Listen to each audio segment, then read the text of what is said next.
All right, ready? Live.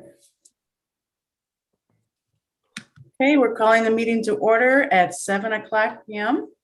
Has there been a declaration of public notice? Yes, there has. All right. Order of business.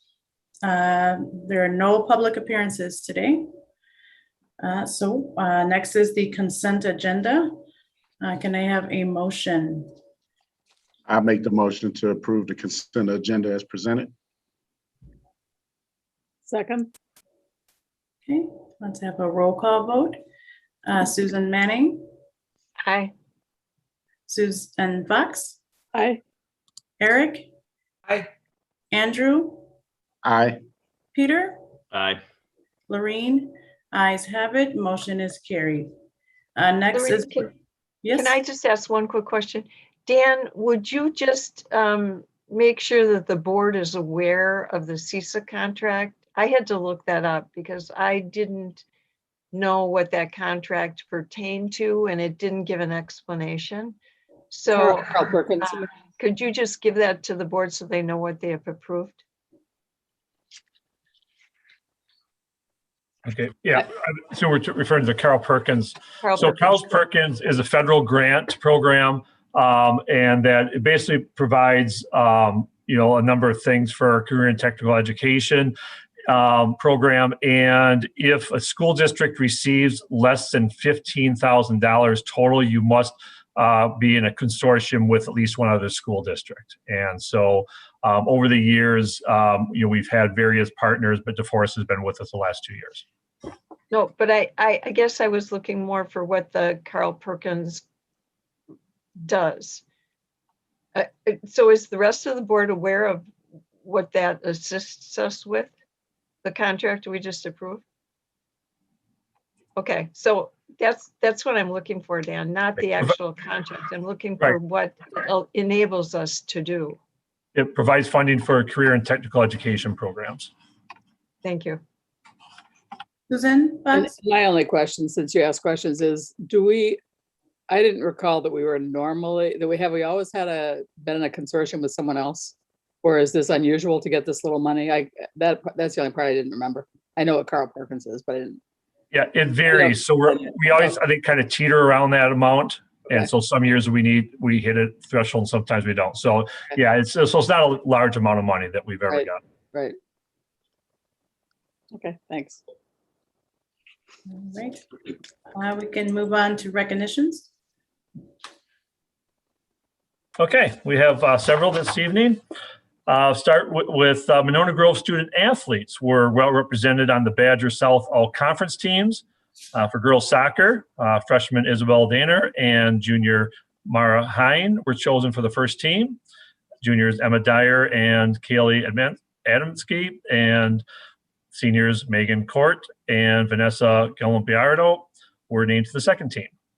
For golf, junior Jacob Fredrickson was chosen to the first team, junior Jordan Hibner to the second team. And in softball, juniors Harper Mayfield and Emma Lee were selected to the first team. Emma Lee was a unanimous choice by the coaches. Junior Paige Hansen and freshman Bree Lewishine were named to the second team. And senior Emma Ushan, junior Carly McKenzie, and sophomore Danny Lucy were named as honorable mentions. In addition to the the all-conference teams, 2 MG athletes have been selected to play in the Wisconsin Basketball Coaches Association All-Star Games. Senior Peyton Nelson played on the girls' Division II South team. Senior Lance Nelson will play on the boys' Division II team. Rising 7th grader Riley Klinger from Cottage Grove will join outstanding middle school students from across the country to take part in a unique academic and career-oriented development experience. National Youth Leadership Forum Explore STEM. This will be in Los Angeles, California. The National Youth Leadership Forum is a program that enables students to explore their interests and experience learning beyond the classroom. Riley hopes to become a doctor someday, so she is interested in learning more about the medical field through this program and is excited that an astronaut will be featured at the program's speaking event. And you'll hear more in the school renovations and construction update, but I wanted to take this opportunity to recognize and thank our facilities and operations staff and our on-site partners in these projects from Findorff, Faith Technologies, NAMI, and more. Our staff and partners are working together efficiently and effectively. We thank all of you for your hard work to create and prepare safe and innovative learning spaces for our students. Well, and Dan, sometime when you have a minute, it would be fun for you to mention, I think there are actually 2 MG students working on the Findorff project at the new school. I know, so during our tours, part of our tour was led by Graham Gasser Schrader and Steve Gasser's son. So it's just fun to have those pieces brought together. I know there's another student that also, MG student, who's also working with that team, but I didn't have a chance to see him or meet him. So I just thought that was really fun. Thank you, Susan. All right, moving on to correspondence and announcements. For correspondence, you have a copy of a thank you note from Kim Keek, who was recently retired from Glacial Drumlin School. So sharing that with the board. Thank you. Next is Susan Manning. I just wanted to mention too, I received 2 comments from families, and I just wanted to pass them on because I asked them to send them to the whole board and to send those to Dan. One was from a family that lives on Birchhaven Circle in relation to the busing, and one was a family that would cross at Damascus and Cottage Grove Road, and both expressed some concerns, but the parent on Birchhaven, so I think it would be helpful if John went down there and looked and talked to the city about this. She said her children have never crossed at the 3-way stop sign because it's not safe. Absolutely not safe. And then she gave me all kinds of reasons about why it wasn't safe. And then she said they actually, so there's a pathway from the lagoon area that's actually Monona property, except there's a point where you come out on somebody's driveway. So I don't know if we actually, that's where the children come out of Birchhaven at that location, and they cross from that parking lot onto Healy Lane, which has a sidewalk, which is significantly safer than the 3-way stop.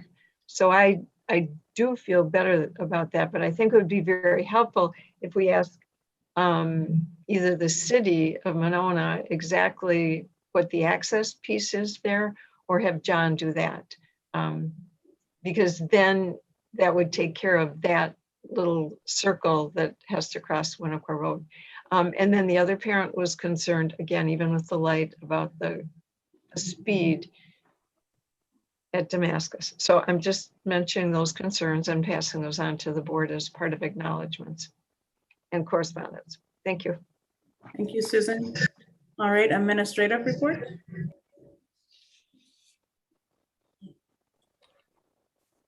All right, I'll start us out here, and I have 2 items to cover.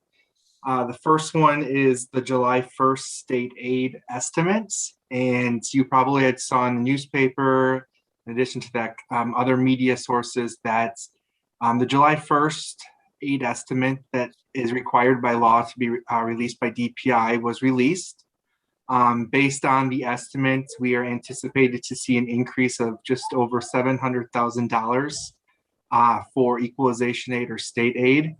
The key of that is that's not new funding for the district. It just shifts the burden from one district to the other, or one pocket of who's paying for it from one to the other. So what it's doing is it's saying is the state's picking up additional funds, which is tax relief. This actually was based off of what Joint Finance did back on June 17th when they passed the K-12 budget. However, the budget that was actually forwarded on to the State Assembly and Senate that ultimately was signed into law by Governor Evers has an additional amount in that. So we will anticipate seeing an increase to that formula. However, we won't get our final numbers until October 15th, once they release the overall state aid or equalization aid. Any question regarding state aid or equalization aid? Susan Fox? So just to clarify, that additional revenue of 378,000 from the governor's pot of 100 million, that is actual cash that comes to us as opposed to property tax, correct? That is correct, and I'll cover that in the next step, but you are correct. So Okay, thanks. the July 1st state aid is just an equalization showing that we did get an increase of 700,000 for property tax relief. Right. All right, then moving on to the second item is the 2021-2023 state biennium budget. So Governor Evers signed the state budget on July 8th. And just an overview of what is coming toward for K-12 education is like I had presented at the June board meeting when we approved the preliminary budget. Pretty much not much change from what was incorporated into the state budget other than the equalization aid. There is no per pupil increase into the budget, so we're not seeing an increase of the $200 that we saw before in revenue limits.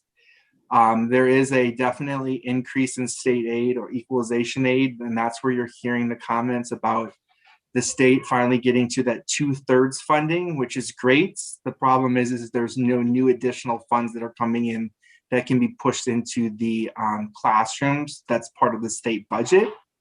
The state the special education aid, we currently are compensated at about 28%.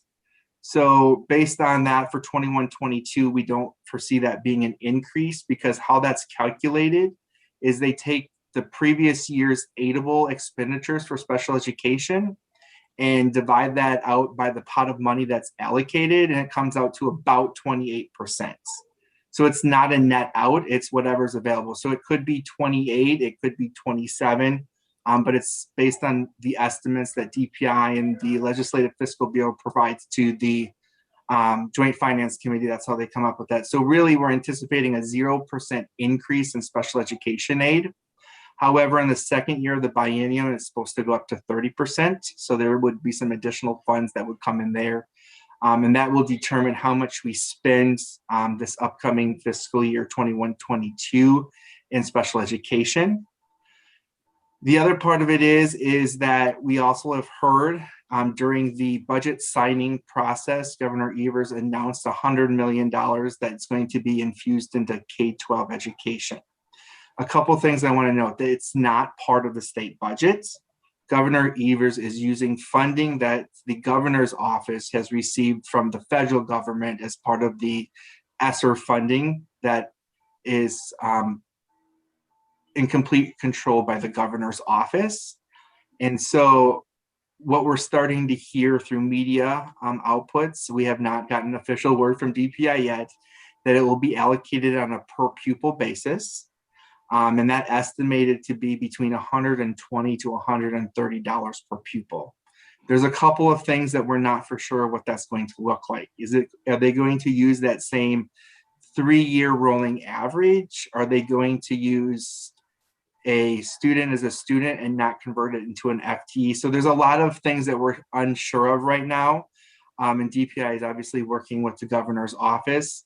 But if it's based off of $120 per pupil, that would give the district approximately $378,000 in revenue. And that's true revenue that can be put towards our budgets and be funneled into classrooms or compensation or to help balance the budget. Just like we had talked about when we approved the preliminary budgets, pretty much what's happening is these are one-time funds that are coming our way, which is requiring the district to use one-time funds to balance their budget. So when we look at our budget that will be ultimately approved, will be presented at the annual meeting in September and then approved by the board in October, at the end of October, we will be utilizing this per pupil amounts. In addition to that, the ESSER funds, and that will be able to have us balance our budget based on the numbers that are coming in and what I presented, because I had presented just approximately $1 million. So between the per pupil amount that's coming from the governor's office, in addition to that, to the ESSER 2 funding, we'll be able to balance that budget. And then year 2 of the budgets, so in 22-23, that will be a little trickier, but I do believe that based on, potentially some other maneuver or other ways that funds could come to us, is that, the governor did veto one of the line items of putting money into the rainy day fund, which means that the state legislature has the ability to go back and adjust state funding. We're starting to hear some comments come from the state capitol that they're identifying that there is going to be a potential financial cliff if something's not done. But what I can report out tonight as it relates to the 21-23 biennium budget and how it relates to our budget, I feel that we will be able to use those one-time funds to balance our budget. And then the second year, 22-23, obviously we'll have to look at that closer, but between the remaining amount that we'll have in ESSER funds, and then obviously any funds that we might have, saved because of COVID that went into fund balance, we might have to look into that. And there might be some additional funding that comes from the states, depending on what the state legislature does.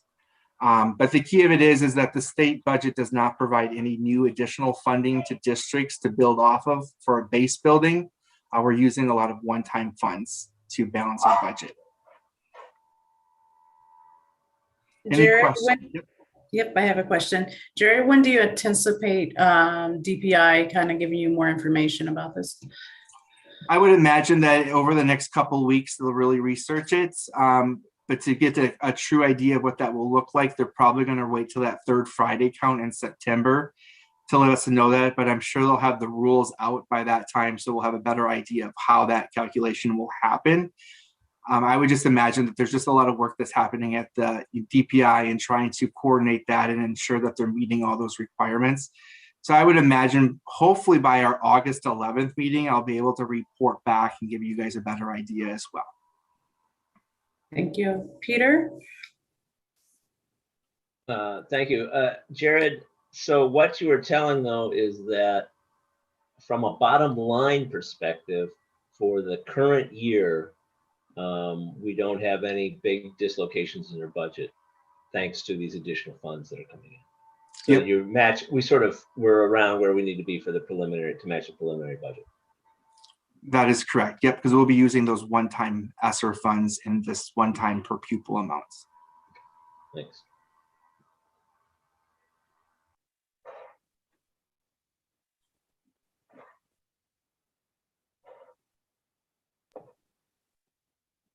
Okay, Jared, it doesn't appear to be any other questions. All right, thank you.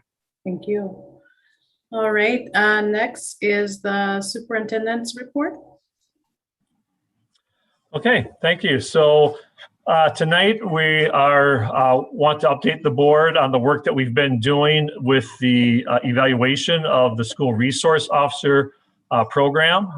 With us this evening to join with me with this presentation is Mitch McGrath, our high school principal, James Kamoku, our middle school associate principal, Danielle Wright, Cottage Grove School principal, Shelby Steele, student services and equity coordinator, and Bree Knightis, our student services administrative assistant. So our team of 6 have been working since February. And again, I want to remind the board, tonight is a report out to try to give you information. There's a lot of information shared as far as survey results and so on. We're going to try to pull that together tonight and talk about our findings with that.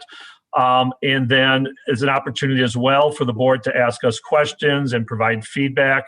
And we're tentatively looking to put on the agenda for action at the August 11th meeting.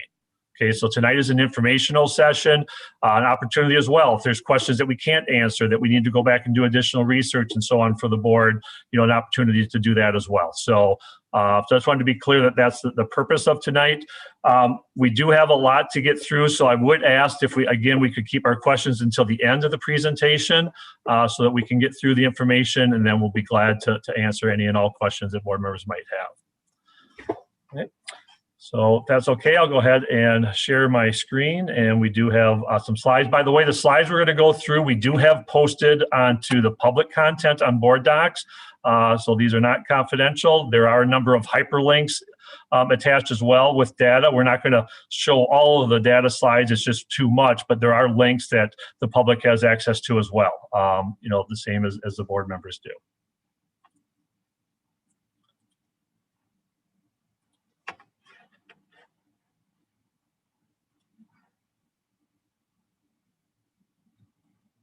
Okay.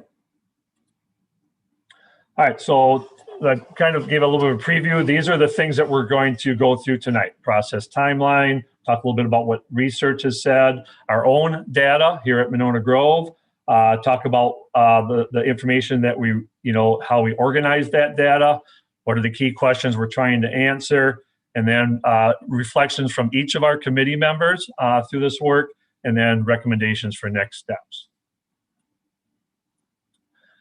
Okay, so as you recall, a year ago, we were up for renewal with our contracts, our MOUs with both the Village of Cottage Grove and City of Monona.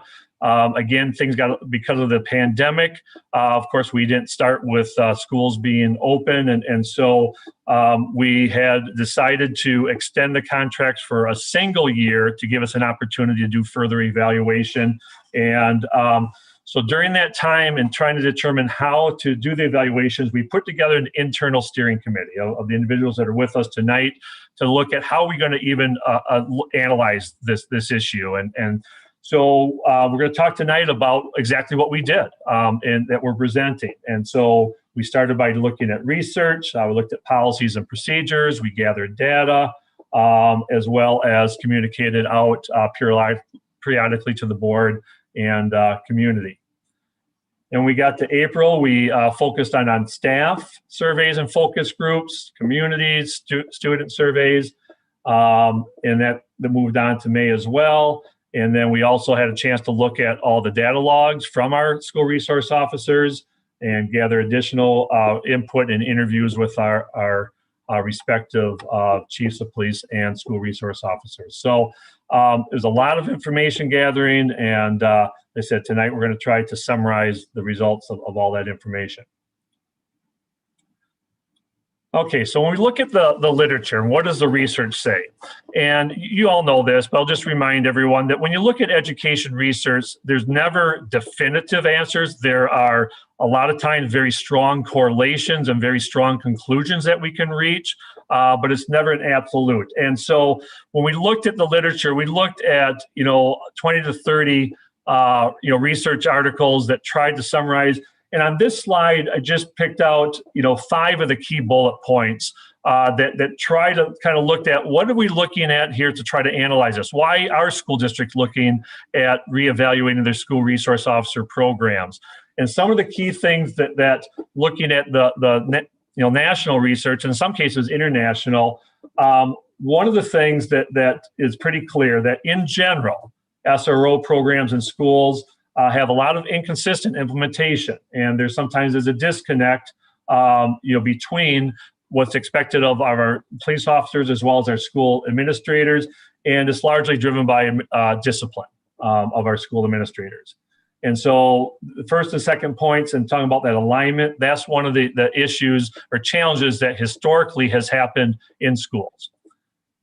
We also know that there's pretty clear research that strongly suggests that when we have regular presence of police officers in schools, that is predictive that there'll be increased referrals to law enforcement. And I think that seems kind of a common sense conclusion, but it is borne out in the research as well. And then the fourth point is something we've talked a lot about, that our students of color, our students with disabilities, and students experiencing poverty are disproportionately referred to law enforcement. And then that, of course, is a significant concern that we need to examine. And then lastly, when it comes to school safety, there really isn't strong evidence to support the assumption that SROs present does deter negative behavior, school violence, gun violence, or mass shootings. And again, so that's kind of the summary of some of the research to point out of the things that need to be addressed and assumptions about programs. And so with that, Danielle is going to speak a little bit more to the research. She's also spent a lot of time in doing a review of the literature out there. Thanks, Dan. Like Dan shared, the research that we found was a lot, right? And so we did our best to go back to just 5 years. And so all the research that we reviewed came from 2015 to 2020. And the legitimacy of these reviews, we also looked at very good resources and very reputable sources, such as like Google Scholar, ERIC, which is Educational Resource Info Center, EBC Host, and Educational Weekly.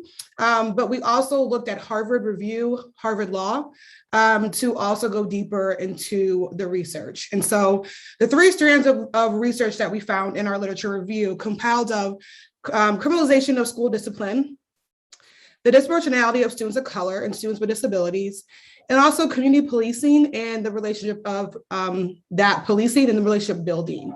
And so we found it very interesting within the research, and I'll just share a couple of quotes from each tenet to kind of compile our thoughts, and that kind of like led our work.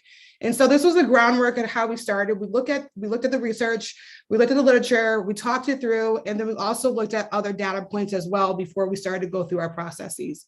So for criminalization of school discipline, many scholars have reported that the rise of zero tolerance policies and police presence in schools is a reaction to the high-profile shootings, such as Columbine and Sandy Hook.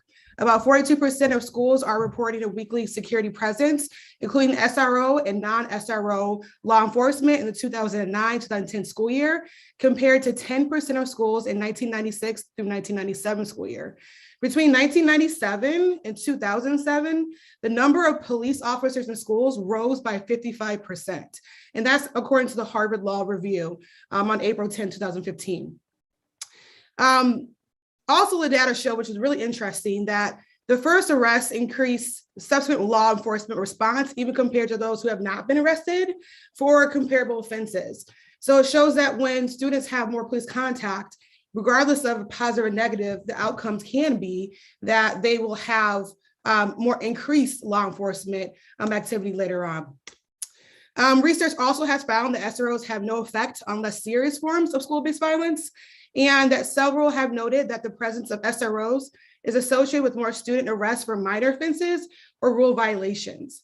The second tenet of our strand was disproportionality of students of color and students with disabilities. I think we all have heard about this data, but I'll go quickly through some points. Students with disabilities are also significantly more likely to be referred and arrested than students without disabilities. And African-American and Latinx students are significantly more likely to be referred to the office for problems and suspended out of school rather than their white peers. And the last point in the last strand that I thought was very interesting was this notion of community policing. And there's a lot of articles that went really deep into the research of the relationship building component of community policing and the origin of SROs within that space. And so SROs have been improved over the years, but their original design is to be another tenet of community policing. So some researchers have observed that SROs improve school safety and use perceptions of the police. SROs usually operate under the triad model, in which they also function as teachers and counselors within those spaces. Community policing is more customer focused and collaborative and proactive than reactive professional policing models. And it's intended to be the needs, to be responsive to the needs of the local community. So that's the prime focus of community policing. And so SRO programs are based upon community policing philosophy. And from a community policing perspective, it fosters positive relationships with members of the community.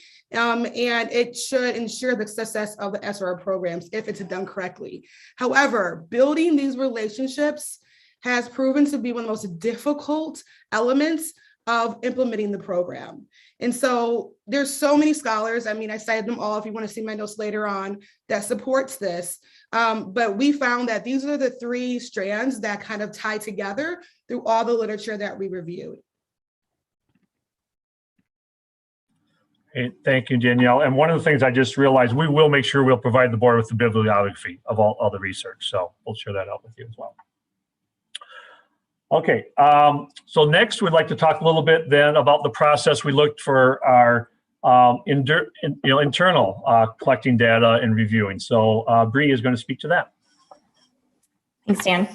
Yeah, so of course, it's really important to lay our background down with this lit review on a more national level. But of course, like to evaluate our own program, we had to go into our own schools and collect data there. So here we just outlined some different groups we focused on, and the three main being staff, students, and community. And we also took a look and talked with the SROs and then the police chiefs, like Dan said. But we conducted a staff survey, staff focus groups, and there were a variety of roles and positions represented. We conducted a student survey. We looked at data from Infinite Campus, as well as going through and combing and coding the daily logs that the SROs keep, and they're in a narrative way. So it was important for us to code them and really look at what's involved in their daily duties. And then, looking at family and community through surveys, and then conducting the SRO and police chief interviews.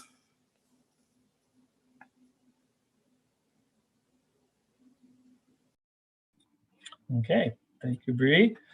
And next, Shelby is going to talk a little bit about that data sharing and organization. Yeah, you can skip to the, yeah, perfect. I just, so this is just a preview of how the data is organized and how we organize the data, and also framed the questions in our surveys and focus groups. So the first sort of strand is systems and practices. And that's basically kind of the frame of how our systems and practices align with the needs and purpose in our district goals as well. The second strand is the experience data that summarizes the community, staff, and student experience with the program. And then finally, the impact, looking at really what the impact of the program has been on each of those different stakeholder groups. Okay, and then our first group was looking at the system practices. Mitch is going to take us through that. So as you look at the systems and practices data summary that Shelby just alluded to, it includes perspectives and the links on the side for students, staff, and family, as well as community members. And that information, keep in mind, was gathered through both those surveys as well as those facilitated focus groups, and that information is called out according to where it was gathered. When you open each document, first you'll see the background information related to each group. So you have the demographic background, like total number of responders, their role, their school, so you know who the groups were. And then for some of the questions, you'll see that breakdown by demographic as well. So if you have a positive response, you can see the breakdown of where that positive response came from. If you have a negative response or a neutral, same thing, you can see the breakdown of where those answers came from by demographic, which is provides a little more context than just a simple survey. The information here includes then impressions and experiences with our SROs and our SRO programs at GDS and the high school. Also includes some ideas for change, and really just probes whether experiences and relationships have been positive, negative, neutral, and breaks that down by demographic. The last link there is that SRO daily log that Bree alluded to. So pulling out all that information and categorizing that information so that you can see the activities that our SROs have been engaged in. And there are pie charts there that break that down as well over the last 3 years.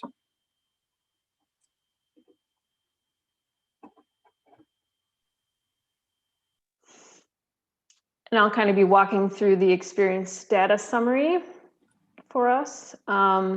So the links are on the left there, and then what's included in all those data sets is on the right, and I'll just speak to that a bit. So you'll have some information on the feedback and perspectives from all those subgroups on how the SRO is utilized in our buildings, as well as how each of those subgroups have interacted with the SRO. And then with some of those specific responses, we've broken them down a little bit further for those who have interacted with SRO because of behavior or discipline responses as well. You could skip to the next slide, thank you. And then there's specific breakdowns of responses from our stakeholders on how they've interacted, specifically around safety concerns or if they needed help or advice. And those are broken down by demographic as well as building levels. There's some themes generated from the staff focus group that are shared with you about their experience and use of the SRO program. And then also some feedback and themes with from our discussion with the SROs and police chiefs. The demographic and event type breakdown of incidents involving an SRO is shared with you as well. It actually was previously shared with you probably over a year ago now, but those are the recorded events from 2018, 2019, and 2019-20 school years.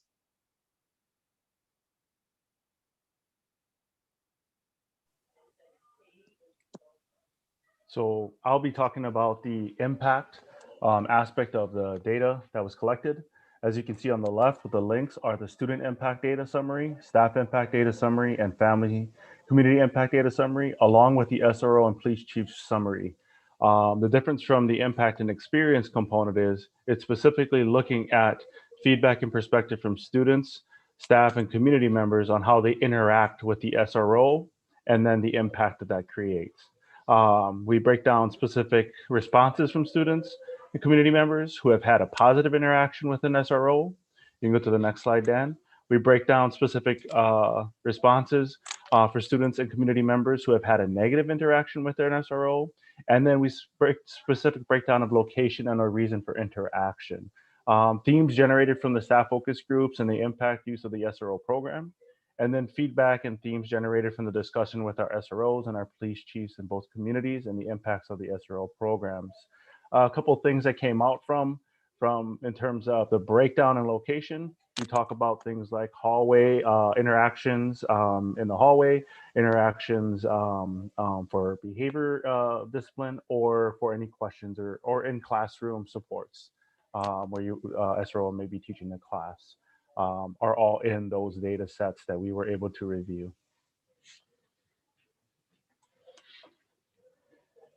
Next is key questions that we were able to gather after looking at the research and lit review and all the information. After analyzing all of our data from all the things that we had collected, we had some key questions. Number one, what is important for the Monona Grove School District and how does the program align with our values and goals?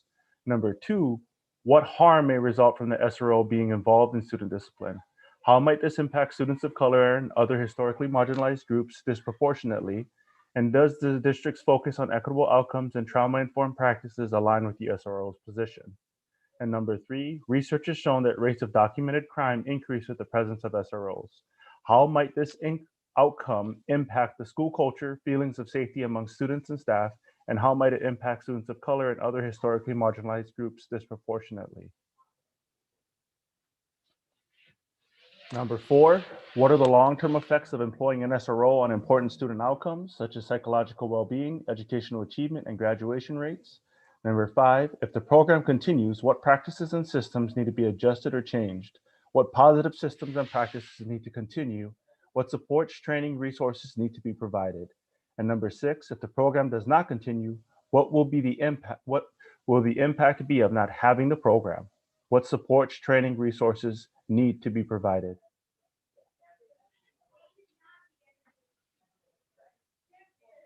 Okay, so one of the things, just again as a reminder, with all the data, we chose not to just pull out a couple slides because we thought, looking at that and the results in its entirety is really important. And so what we'd like to do now is share the reflections from each of our individual committee members to help answer the questions that James just read through to help us, come to this conclusion about what we need to do here in our school district. And so when we came to the idea, this discussion about recommendations, the reality is this is such a complex issue. There was not a clear consensus from our group about this is the answer. And I guess, and so what we want to do is give everyone an opportunity to share, their reflections, and we'll pull that all together and summarize here at the end. So to kick us off, Mitch McGrath is going to begin. Thanks, Dan. From the high school's perspective, we would recommend keeping the SRO program at the high school, going through this process with the committee and the data review. One thing that did come up is that we can certainly look at our practices and systems and see where we have opportunities to improve.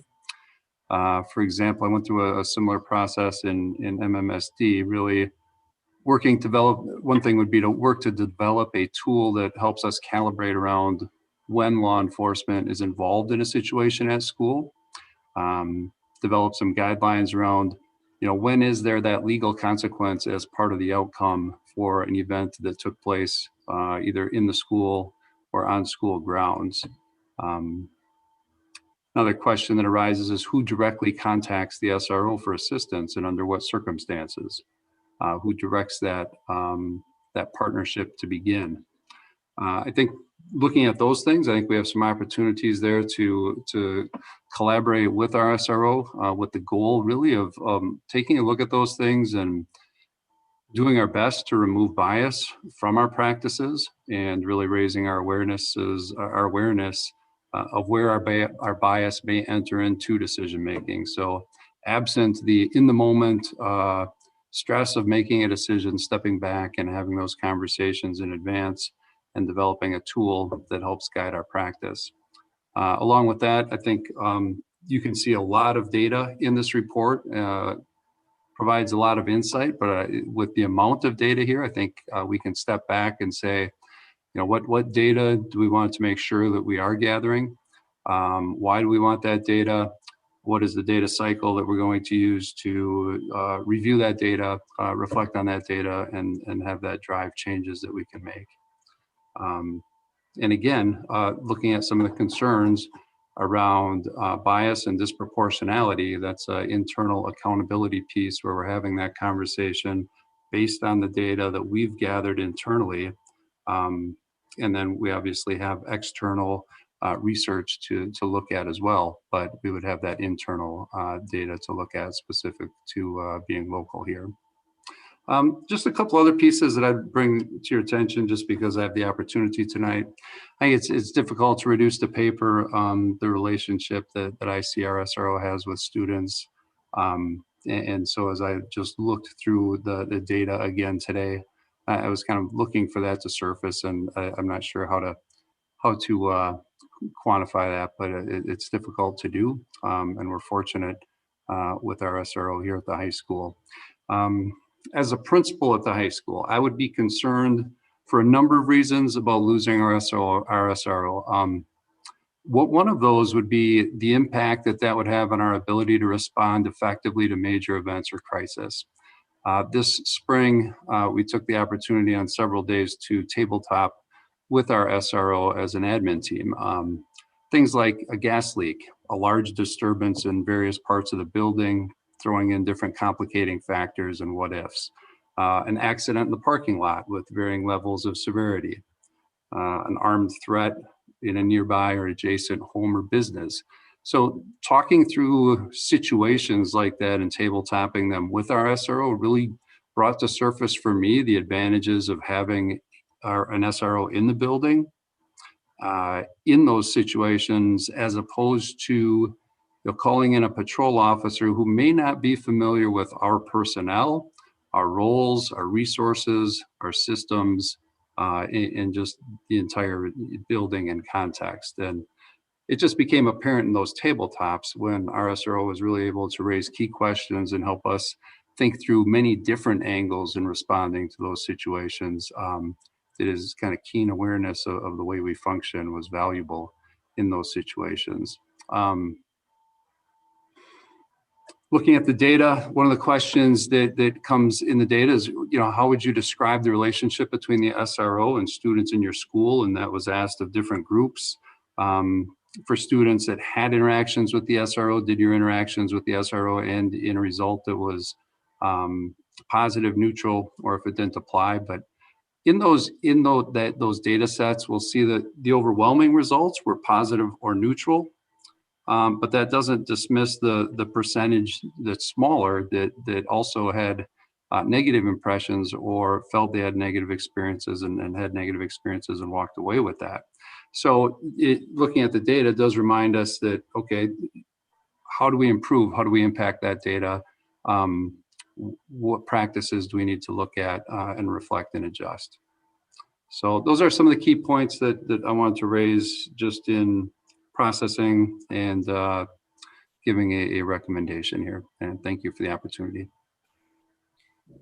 Dan, I just had a quick question. Are we asking questions after each reflection, or are we waiting to after all the reflections? If it's okay, I'd like to get through all of them because as a composite, I think it's important to hear everyone. If Okay. that's okay. I'd like to raise a point of order. Okay, Peter?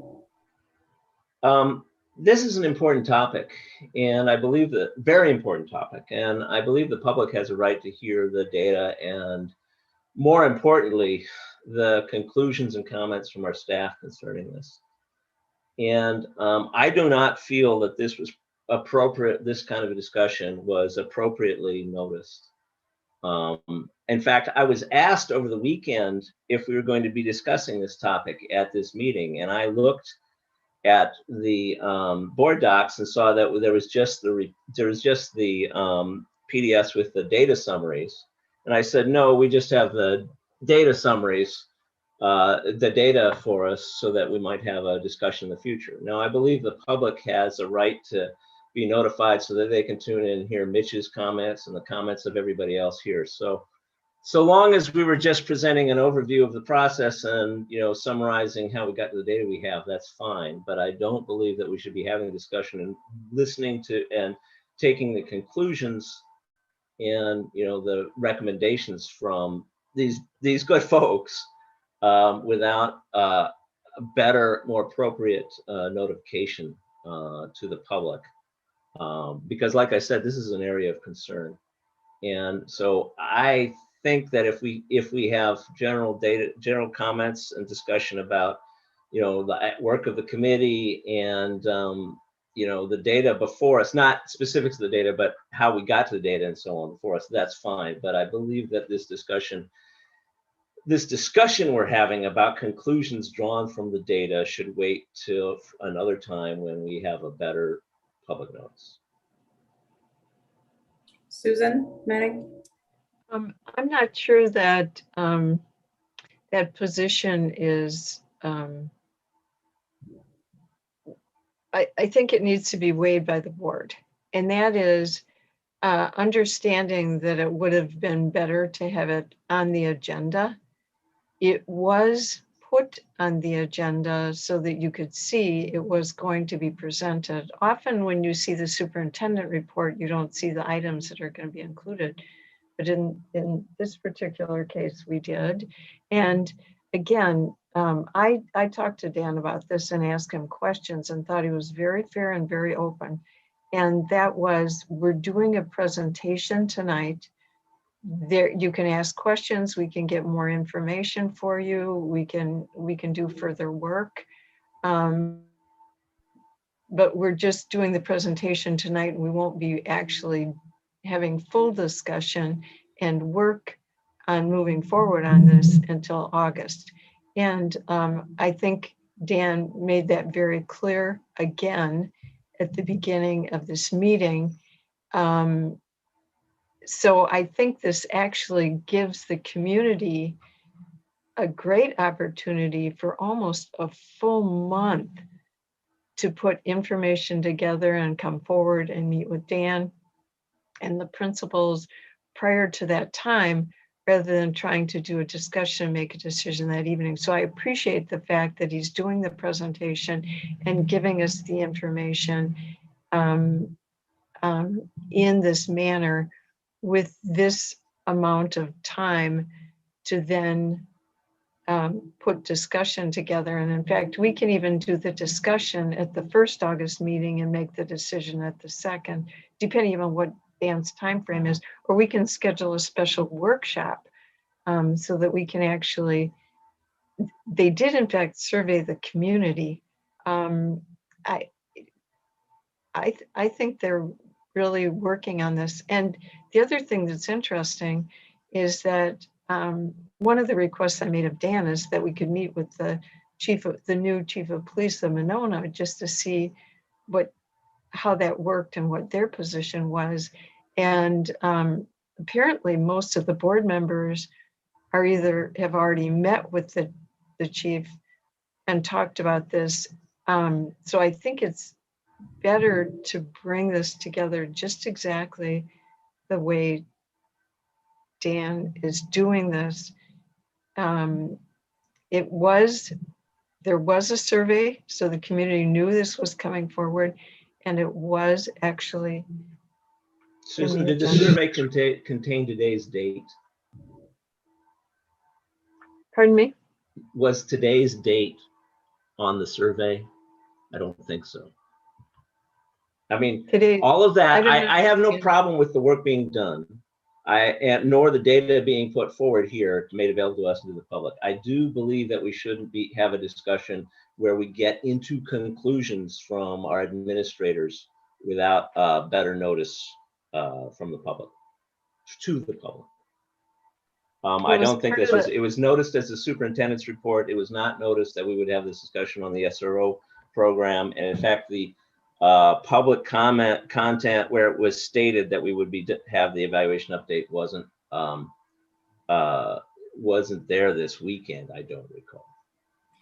Well, the board didn't even get the report until after 2:30 today, Peter. So, I mean, yeah, this certainly wasn't inadvertent withholding of information. It came out after their meeting, and they didn't meet for the final time until I understand that, today. but I just believe the public should have received notice of this discussion.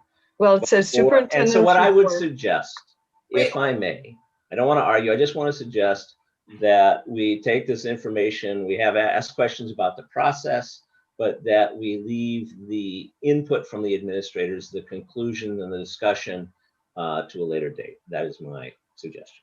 Okay, Eric has a question.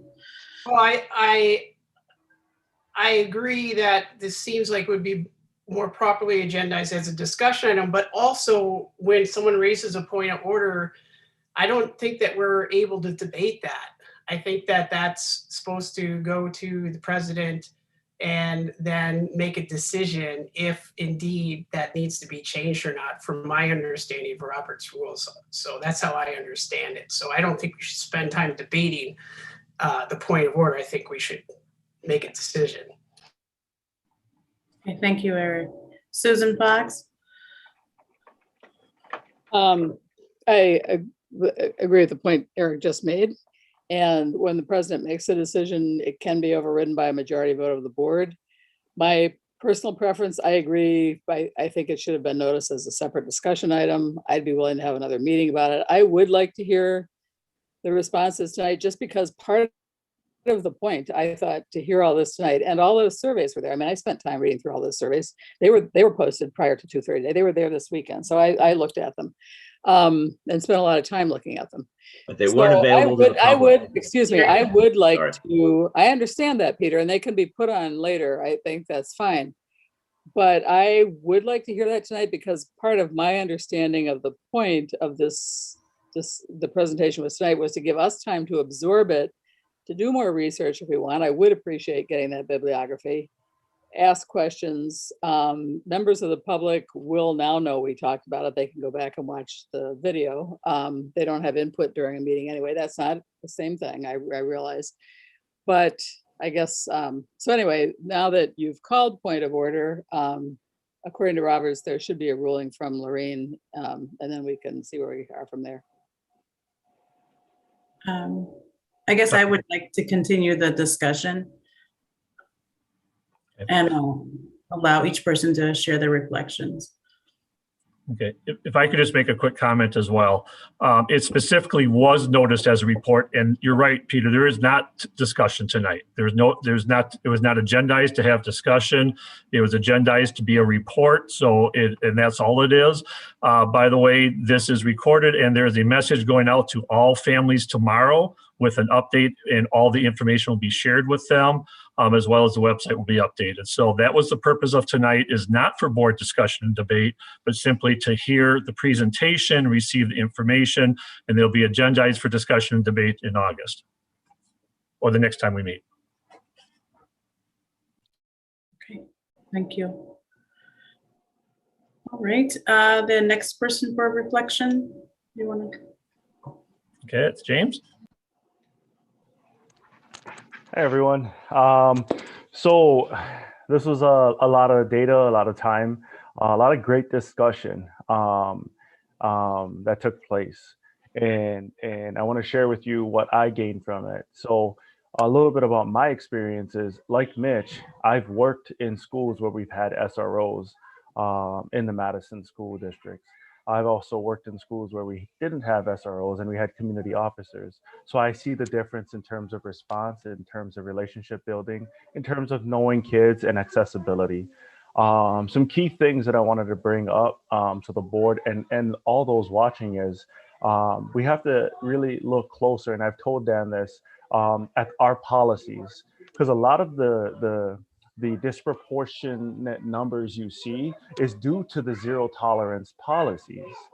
And because of the zero tolerance policies, we have SROs wrapped into those things. So I want to make sure that we separate those two. And so when we're looking at these things, in my experience, I want to look at where all those areas are. And having been at GDS before we had an SRO, and we utilized the high school SRO, and then at GDS with an SRO, I've experienced the difference there. Looking at the data, what that allowed us to see is we noticed they talked about the zero tolerance policy. They talked about the preventative measures and supports that an SRO would have to support the community, so long as we key in on relationship building and collaboration. And so that doesn't mean that it's all fine, all great and roses. What we've dug up in our data was that we need to do a better job with the system of the SRO program in terms of clarifying the role of the SRO, in terms of including the SRO in our trainings on what we do, what we stand for, and our systems. The biggest thing we saw was like the system that we had to address how we go about handling situations or what we include an SRO in. And I know Mitch kind of touched on top of it is we don't have clear definitions on the program and clear guidelines. We don't have evaluation or accountability. And so what this all was able to do was it brought to light the things that we could do to bolster the program. When you look at the data, it's overwhelmingly positive of the various ways kids reach out to the SRO. Now, on my end, I see the various ways kids do it in the middle school. A lot of people would say, why would you need an SRO in the middle school? And then we use them for learning, teaching, support, access, to break down the very barriers that we talk about that people will say that because of SROs, this occurs. Well, because of SROs, we can now break these things down and use relationship building. We have a number of kids who do like to just talk with our SRO, which helps in our community. And so I've seen it, those in the building have seen it, and the data speaks to it. And so for me, this was a great process to go through, because it was eye-opening to see the national data, to see the lit review, and then to see how that compares to how we are doing here at Monona Grove. Now, are we doing it justice? No, this is just we're just getting into it. This is just the start of it.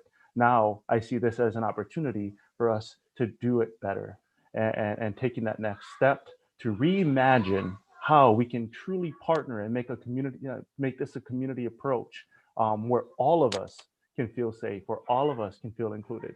And so that's how I see this program moving forward in both the middle and the high school.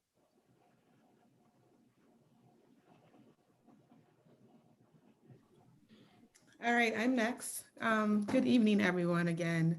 I know that from February to now, I have learned so much about just SROs in general. And so I know that the committee, when we came together, we took a vow to be unbiased as possible, right? To just look at all the information that we gather and to not make any judgments, but just to go through the process. And so some reflection and takeaways that I have is that starting this process, I never thought I would be this invested in it. I thought it was just like something else to like go deeper in.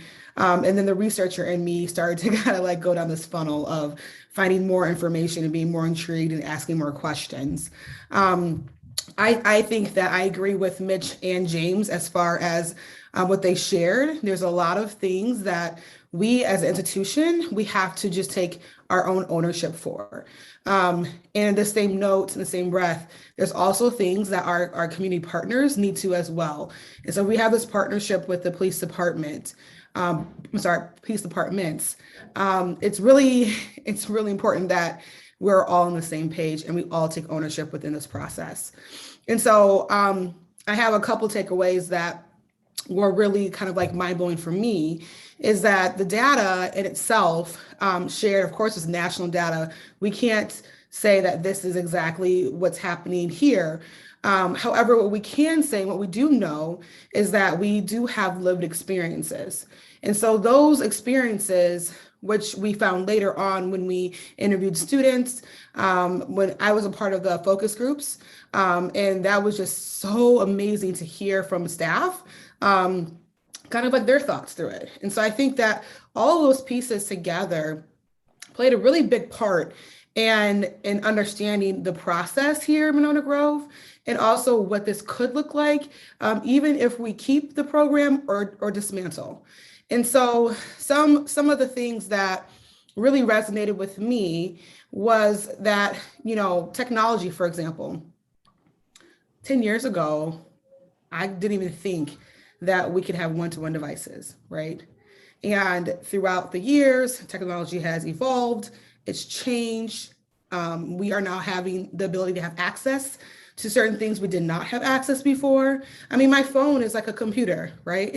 And so who would have thought that I can utilize my phone like a computer? And so with that, with those changes, instruction changes. That's how things evolve. And unfortunately, with the SRR programming, from when we deemed that this is important and necessary, initially from a safety perspective to today, things have changed a lot.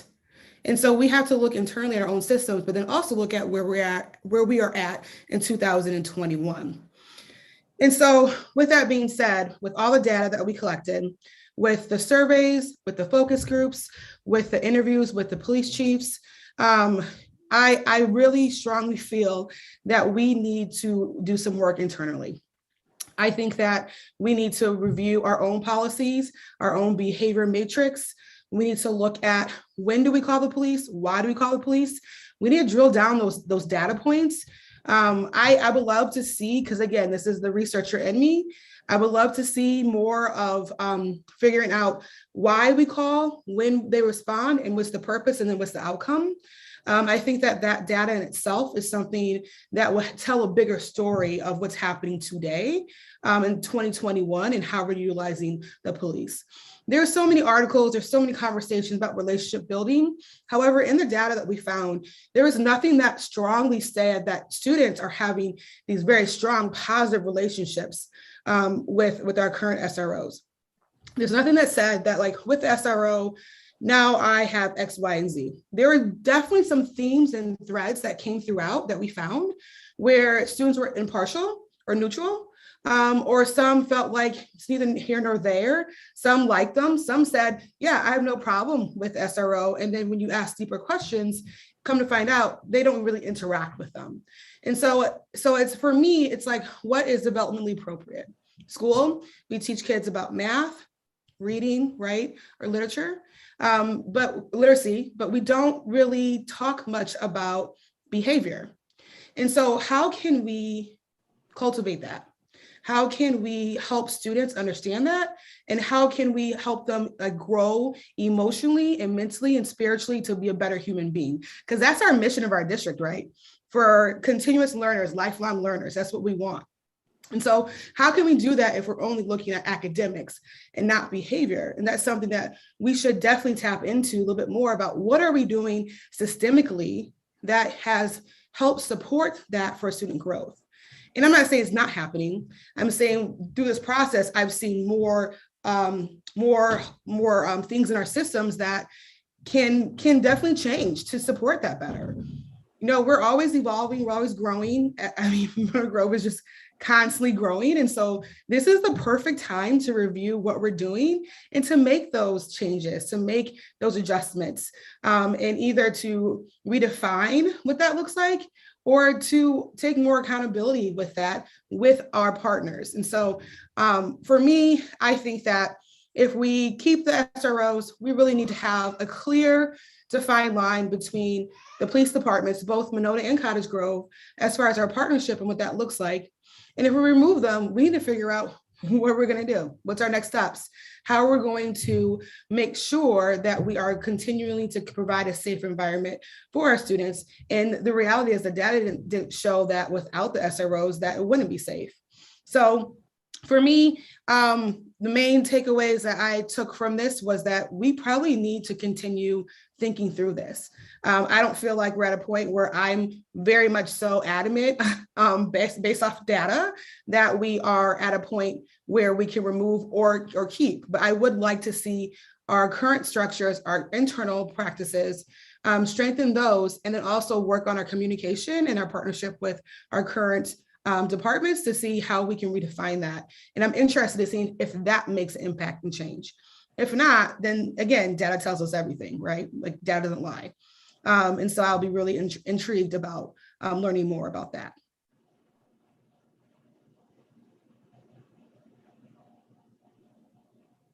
All right, it's my turn. I'll just start off by really echoing what everyone else has said and elaborate a little bit in terms of the accountability has been really lacking within our systems and program. And we've, really done our students, our families, our community, and our staff a disservice because of that, because the system was not checked or evaluated. But I also feel that we did a disservice by not evaluating our practices and systems before adopting the SRO program.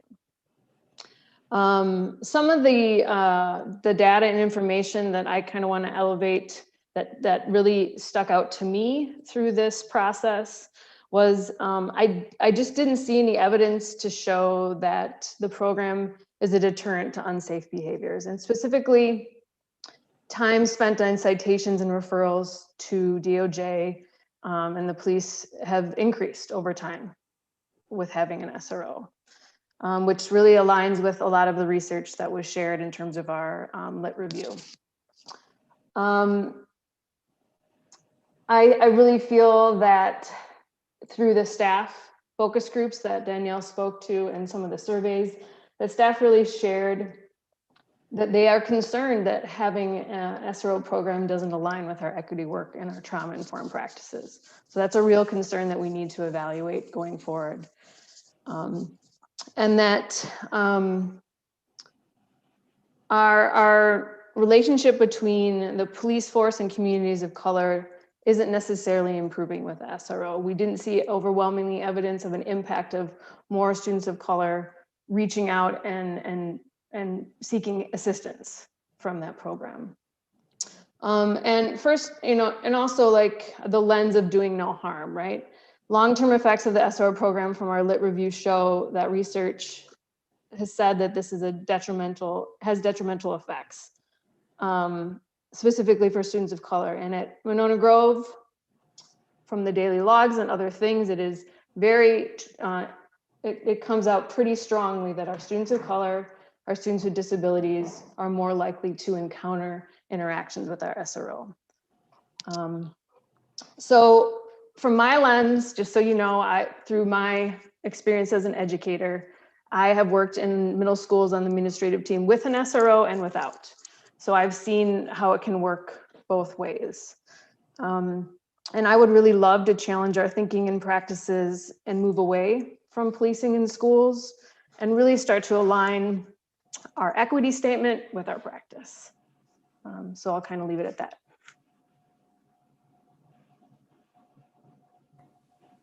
So that means I'm next. So I just wanted to give the board a little introduction of me, just to give some context to my perspective. Like Dan said, I'm the administrative assistant for student services at the district office, but I'm actually a former MG student. I graduated in 2015.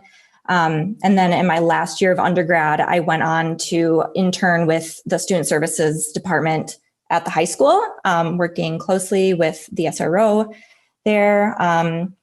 And then last year, before I started this position, I was working in Milwaukee Public Schools, coaching high school seniors through the college application process. And in those schools, they did not have SROs and they had safety, they were called safeties instead. So that's just sort of my background.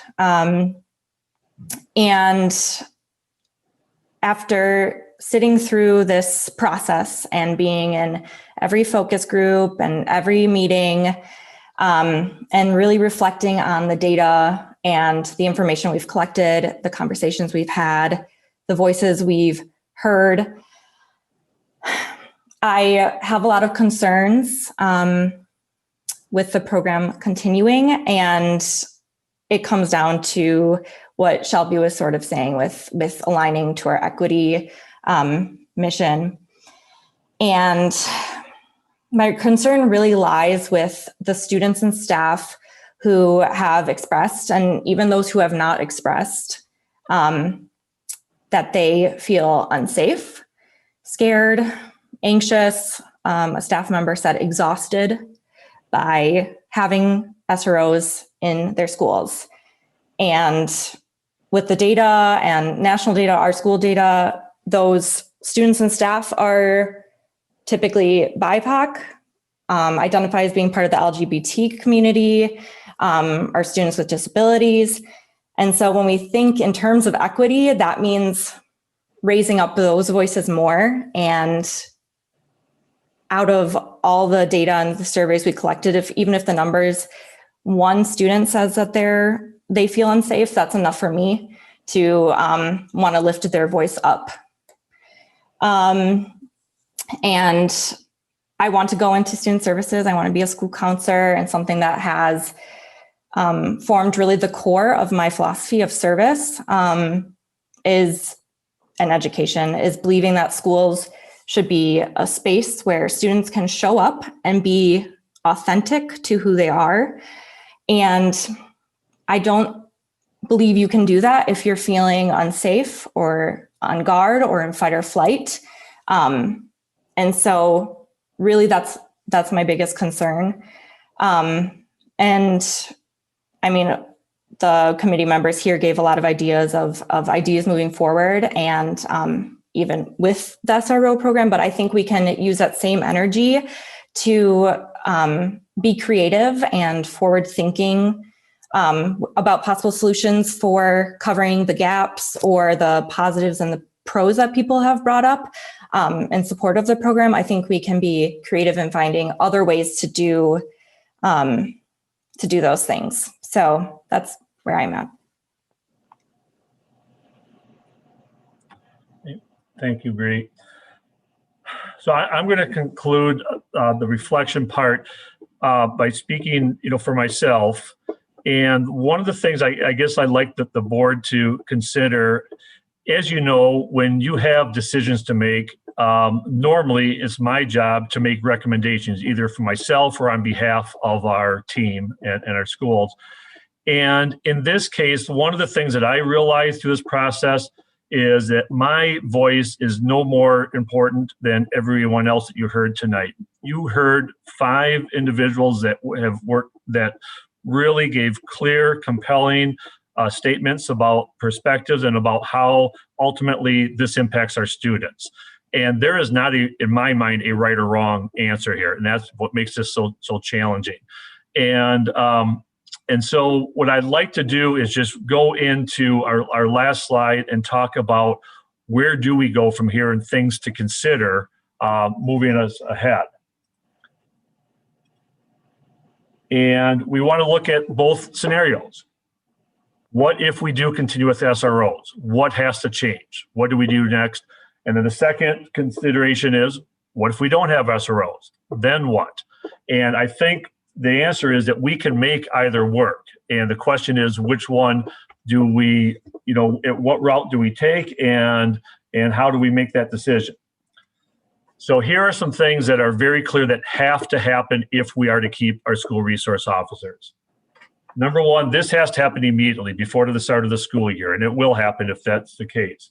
Develop a full chart to clearly state who, when to utilize and contact the SROs in writing, to make it crystal clear that every staff member understands this is what we do as far as contacting and who contacts SROs. Secondly, policies. Okay, we have a couple of policies in place that are fairly broad that reference things that might be related to the resource officers. We have a real opportunity to strengthen those policies and make it crystal clear what our expectations are, and to that are going to guide our work moving forward. And there's a lot that can be done there. So some can be done quickly, others are more of a long-term work where it has to be a number of stakeholders involved to make those decisions and recommendations.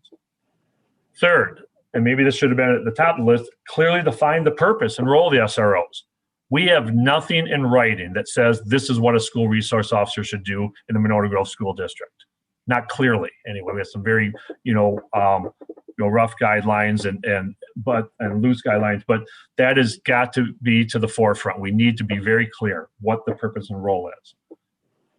Next, develop oversight and evaluation process. As much as I'm proud of the work that was done by this group, moving forward, it can't be the 6 of us that are in charge of this oversight. There are many more individuals, staff members, board members, perhaps parents, community members. We have to have a real robust process to continue that oversight moving forward, that it's not a once in a how many years evaluation. Is ongoing, and every year a thorough evaluation process.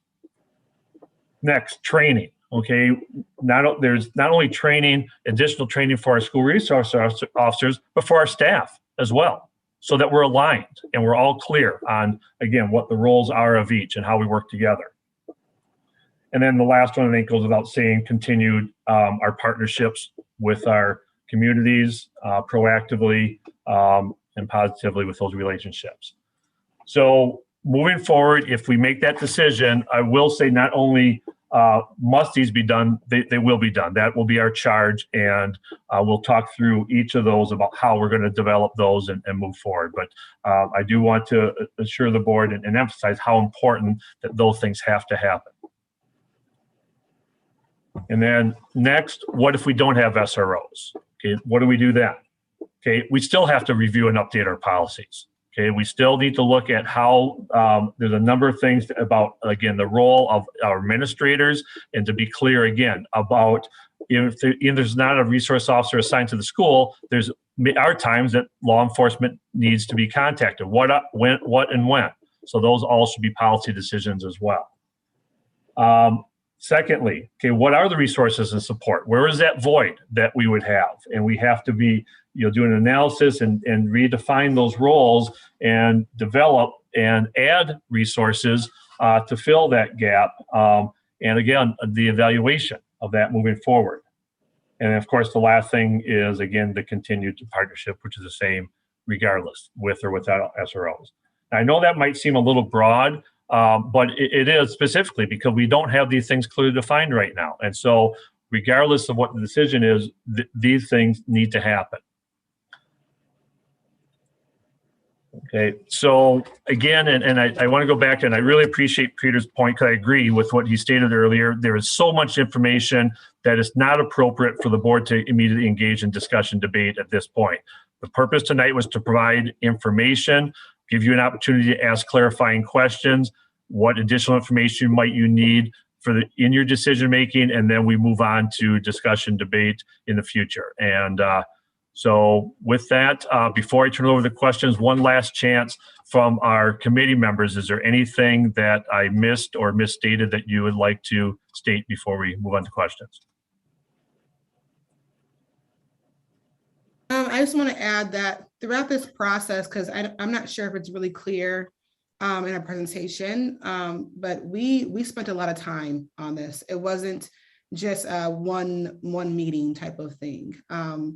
You know, it was a lot of conversations, a lot of reading, a lot of data collection, and this committee really worked well together to do the best that we could to give you all of the information that you need. But if there's anything that's missing, of course, we want to address that. But we have, this is not something that we just rushed, even though the timeline feels very rushed. From February, looking back until now, the process in itself, we did treat it like a delicate issue. And so I do want to raise that as well, that this information that we provided was a lot of work and time. And I think this is something that we're not going to just drop, it's going to continue. It's not going to just be something that we just did and we're going to move forward with without revisiting and having more conversations. Okay. Thank you. Peter? There we go. First of all, I want to thank everybody for the obvious hard work that went into this and the thoughtful presence you're all bringing here. And I hope you all come back when we have discussions so we can explore your conclusions and your thoughts on this in more detail and an interactive way, because I think that's important. And like I said, this is as Dan said, this is not an easy issue, and he doesn't know, and none of us know what the right answer is. I don't think, and there's a lot of discussion here, which is why the public. I think this is very important for us to have as much public input as possible. I would like to ask for two things for our next discussion. One is that you go back to your key questions and add a seventh, or maybe look at the questions and consider this, which is what are the needs of the schools that can be filled out of the community service funds, and is the SRO the best way to do that? Or does the SRO do the best job of meeting those needs? That would be question number one. Because I don't think this is exactly a question of having an SRO or not having an SRO. This is a question of having an SRO or using the resources for something else. You know, schools are always a zero-sum game. We're always choosing alternatives between alternatives with our money, not yes or no. The second, and that same question would go to Dan's, your conclusions at the end there. You could fit that into that discussion. The second thing is, in terms of the data, a question I have about some of the survey data for when you do like student impact. It gives the number of positive answers, the number of negative answers, and then it does a breakdown of the positive answers, and it tells us what percentage were various groups.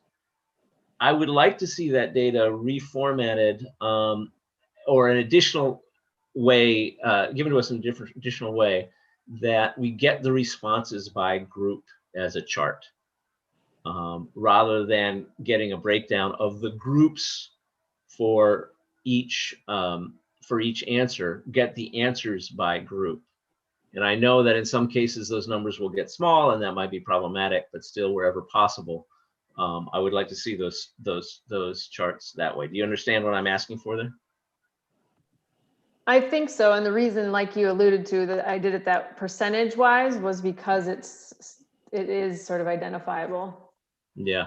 A bit. Well, it would be easier for me to interpret that data, and I think it would be clearer for if we had it the other way. And if you want to make it not available to the public in that way because of identifiable, that's also part of the way of dealing with that. But wherever possible, I would like you to figure if you can reformat that data and provide that additional information. And those were my questions. Thank you. Okay. Thank you, Peter. And I'll just say, and we'll say that for when we do come back together, Shelby and I did have an initial discussion about your first question, but I think we want to give it a little bit more thought, and it's a great question.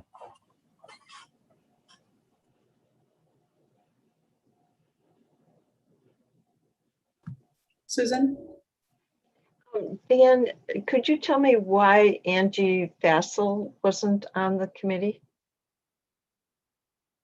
Because it looks like we don't have Taylor Prairie, but we have Cottage Grove, the high school, and Glacial Drumline. Right. So first of all, obviously, there's a limit on how many people that we wanted to have. So what we have is Mitch representing the high school, James middle school, and Danielle elementary level. That's one elementary school in one community. I'm just making clarity. And in fact, our numbers, our diversity numbers are different in those two communities. Right? That's correct? Yes.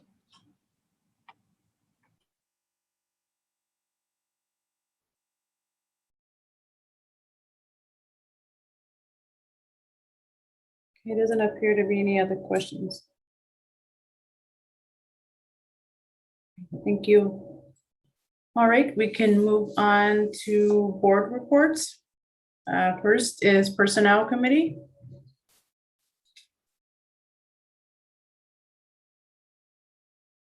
There was one more thing under Superintendent's Report. Oh, was there? First. Yeah. Sorry. Thank you. Yeah, just, and this would be briefly, I just did want to give a little bit of information about the process and timeline for updating the school operating plan. Just to remind the board that summer school ends this Friday.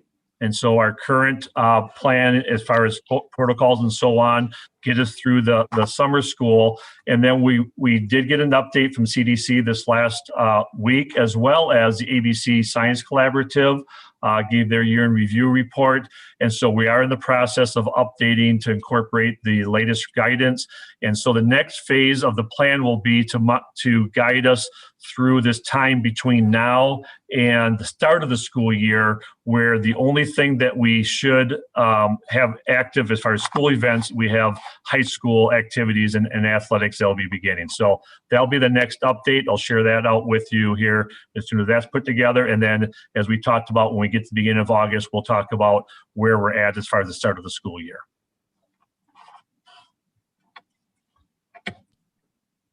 Okay, thank you, Dan. Okay, now we have board reports. Personnel Committee. Okay, and before I do that, I had another follow-up question to Dan's, which is that I think there's some parents who are starting to be concerned about mask requirements especially because kids younger than 12 aren't getting vaccinated yet, and we don't know for sure that all our staff members have been, and that question came to me, and I think that's just something to keep in mind, that maybe we should be talking about that sooner rather than later, because I think there's some level of concern about it. I mean, some parents aren't feeling particularly safe if we don't require masks for kids on those lower ages. I know the CDC said they do still recommend it, but not necessarily for outside. The science group seemed to say maybe not. I don't know if Dane County is going to weigh in. So just to keep that in mind, that I think that's because we've already had some pushback from other parents who don't want us to require masks, but I just think it's going to be a significant issue, and I hope we give some thought to it pretty soon, sooner rather than later. Yeah, no question. And yes, we've been discussing in great detail. But yeah, just again, I think everyone's clear, right? The latest guidance is very clear that for unvaccinated individuals, that there is still a very strong recommendation for masking. That is our current practice for all indoor activities where we have any, because students that are unvaccinated. So we have masks for all during summer school, and that will absolutely be a consideration when we look at what we do moving forward. Okay, thanks. Okay, and then for personnel, we did meet on June 24th, basically to discuss possible 2021-22 support staff compensation, and then we moved into closed session to discuss a bargaining strategy for 2021-22 teachers and educational assistant based wage negotiations. Basically, in both those conversations, we were in agreement that given the status of the state budget, we really needed to wait for more information before we could even talk about these topics. We now have a somewhat better idea of where we are, so perhaps we'll be meeting again soon, but that's pretty much it. We just decided we had to take a little bit of a wait and see attitude because we just didn't know where we are. And I'm not sure we still know exactly where we are, so we may be still a few weeks off from being able to talk about that. And that was, I did see, I mean, you did send us, that was recently communicated to all staff as well, so that they're all aware that the reason we aren't talking about it yet is because we had to figure out this budget situation, so. That's it. So we don't have another date scheduled for a meeting. Thank you, Susan. Policy Committee? Oh, Susan, you're on mute. I need that coffee cup from Elizabeth. The policy committee met today for about an hour and a half, and they basically discussed board policy 9250, relations with parents and guardians. And there was, we reviewed several other policies and found that McFarland's was very similar to ours, but more succinct, more clear, and more straightforward on the major points that clearly were being set as goals for this policy. So we approved that. That will be coming to the board for first read. And then board policy 7544, use of social media. The staff recommendation was not to adopt this proposed new policy at this time. And we have had a brief discussion on that. And Dan has made a presentation of the staff recommendation. And we are not moving forward on that policy at this time. It's a new policy. We feel the major components of that policy are already covered in other in our other tech policies. So we will continue to review that policy. And then you'll see that we are, from our previous meeting, June 28th, we are bringing forward the technology policies that came to us from Neola several months ago. And these, we were waiting for staff input. And based on staff input, we're bringing those forward to the board tonight. Thank you, Susan. Ad hoc Sustainability Committee? Actually, we did have a meeting scheduled on July 8th, but due to a lack of a quorum, we did not convene a meeting. So I don't have a report. I will comment on the solar project, the high school solar project, which we'll talk about more a little later on tonight, because we do have a contract on our agenda, which is that unfortunately there's been some unanticipated delays, but I think now we're in a position where we can move forward. The first delay had to do with MG&E in doing an engineering study, or deciding not to do an engineering study in the end, but taking some time to get feedback on us, which could have changed the cost. And the second issue, which we are currently still dealing with, is that the Department of Energy has not been really forthcoming with the environmental impact waiver, which for this type of project in the past, they have sort of given those promptly. And the PSC was expecting a quick resolution to that issue. However, it hasn't, probably because of a new administration reviewing policies and practices. It hasn't hasn't happened as quickly as we'd like. So that's an issue. We will be seeing, again, we'll be hearing more about some of the things in the contract when it comes up later tonight. Thanks. Yes, Susan. Yeah, I really missed you not having that meeting, because that's really a good committee. Yeah. However, I think particularly in relation to the involvement with McKinstry, that when we report out, it needs to be a committee report on the committee meeting. And then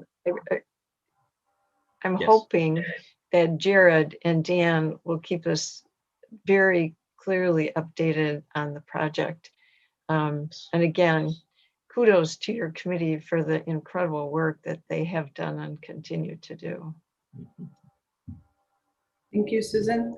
Next is Monona Grove Education Foundation. Susan? So the Monona Grove Education Foundation met yesterday afternoon at 4 o'clock. Dan gave an update on the construction. And Dan, are you going to give any of those dates to the board tonight?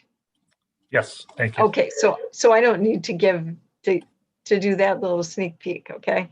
And then he reviewed the budget, which Jared reviewed for us tonight, which was very helpful. And they wanted to know about when the annual meeting date would be. That's September 13th at 6 p.m. Dan also reviewed the school reopening, just as he just did for us under the superintendent report. Then they basically talked about their fundraising, which is going to be the golf ball drop, similar to the one they did last year. This year it will be Saturday, October 2nd at 10 a.m. at the Monona Dream Park. And they're hoping to add more tickets for sale so more people may participate in a way to contribute to the foundation. That was all the business they performed yesterday. Thank you. And I did post that report on Board Docs. Thank you, Susan. All right, next is possible action items. First item is revise MGHS school start and end times for 2021-2022. Okay, so you might be wondering, again, another time change, but the thing is, of course, that we wanted to make sure we made decisions, and had the right people involved at the table in that decision-making process as we look at the school start end time. And with the pandemic and so on, things are our lines of communication, of course, are a little bit different. And so Mr. McGrath is going to talk about the high school schedule, and they've continued to involve staff and evaluate, what those start and end times look like. So we're looking for a slight adjustment tonight. So with that, I'll turn it over to Mr. McGrath. Yeah, you'll remember back in May, we brought the proposal to begin at 8:10 and finish the day at 3:30. And we said at that time that we may come back in July with a 5-minute adjustment to that proposal and move that start time to 8:15. One of the things that we wanted to do before we made that proposal was be sure where we stood on snow days and DPI minutes. And so how much of a buffer do we have for snow days if we move that start time 5 minutes later to 8:15? We still have well over a day for a buffer for that snow day. So in other words, if we have one snow day in the spring or in the winter, we don't need to make that day up. We are well over the DPI required minutes. But we would put a plan in place this fall for additional snow days. And that plan would include using some of the learning that we had this year over the virtual learning and the pandemic. And so what we would look to do is in the spring, identify a day that we would have a virtual day that's currently not scheduled for school. And we would let our families and students know that in advance. So could be the April Professional Development Day, the March Professional Development Day, could even potentially be the snow day. There would be advantages to that because no one has plans for that day. And so that would be one of the advantages to that day. But we'll meet with coordinators this fall in September and figure out exactly what that plan looks like. But it would include a virtual day to make up those instructional minutes if there's more than one snow day. Some of the reasons for the proposed change moving to 8:15. First and foremost, we know that research shows that for high school students, the later we can begin, the better. American Academy of Pediatrics recommends 8:30 for a start time. Here we'd be at 8:15. The 7:45 to 8:10 window is a nice window for students to access teachers. But if we move that to 8:15, now we have a nice half-hour time period there. So I think it's much more likely that students and advisors would start to utilize that time to meet with clubs and engage students in other activities during that time with a more significant chunk of time before school begins. Also, it creates a longer block for students to access staff. Along with the 8:10 start time, the 8:15 start time does provide a less chaotic start to the school day. If contract time begins at 7:45, given many people are here before that, but students beginning at 7:55 really creates a tighter frame for everyone entering the building, whether they're driving to school, navigating the parking lot, or navigating the hallways. So those are some of the key points that I wanted to make relative to that proposal. And we discussed some of this back in May in terms of the change, but this would be a 5-minute change. I submitted a diagram that showed the minutes and where they come out of, 1 minute per block, the 4 blocks, and then 1 minute out of the second passing time in the morning. So we would maintain that first passing time between period 1 and 2 as a 10-minute passing time. A lot of students use that to access snacks and get something to eat after that first period. So we would definitely want to keep that as it does move the second lunch, the late lunch, back to a 1:17 dismissal.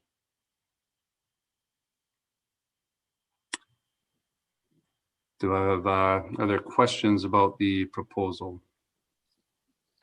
So we should do a motion for approval, right, Andrew? Okay. Yes, I'd like to move approval of the revised MGHS school start and end times for 2021 and 2022 as presented. Second. Okay, any further discussion? All right, then we can move to vote, to roll call vote. Susan Manning, Aye. Peter, Aye. Andrew, Aye. Eric, Aye. Susan Fox, Aye. Lorraine, aye. Ayes have it. Motion is carried. Thank you. Thank you.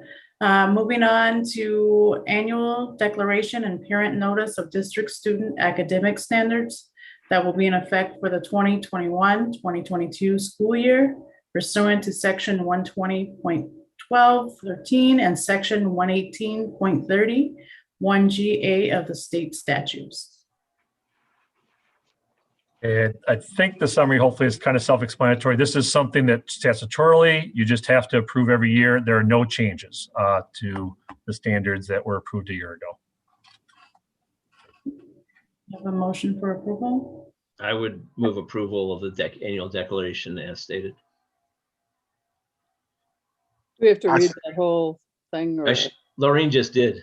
Okay. Okay. Well, she read the other heading. I suppose that's okay. Okay.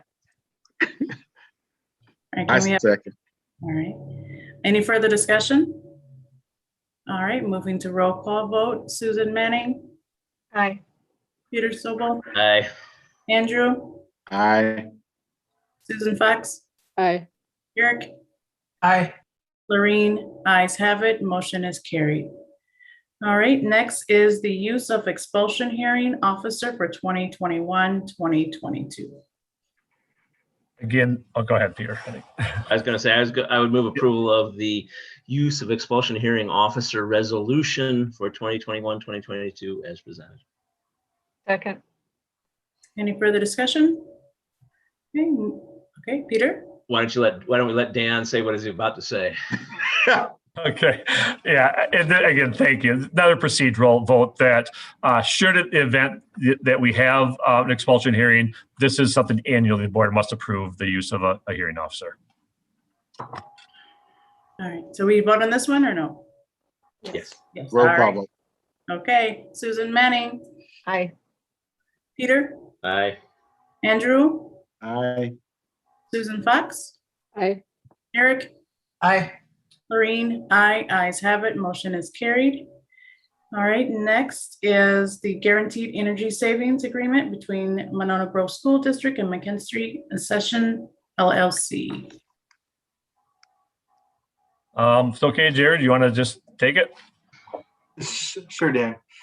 Tonight we do have McKinstry with us. We have Kevin and Brent from McKinstry that will be able to walk through the contract and give the board a complete update on the solar project. Peter did a great job of updating what was sort of mentioned at the ad hoc sustainability committee as it regards to solar panels.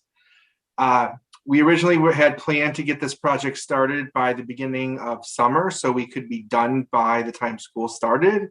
And unfortunately, that did not happen due to the fact that once we were awarded the grants from the PSC, we needed to work through some other contract things with them. And MG&E notified us that we needed to do a load study, which then we learned last week that was not required.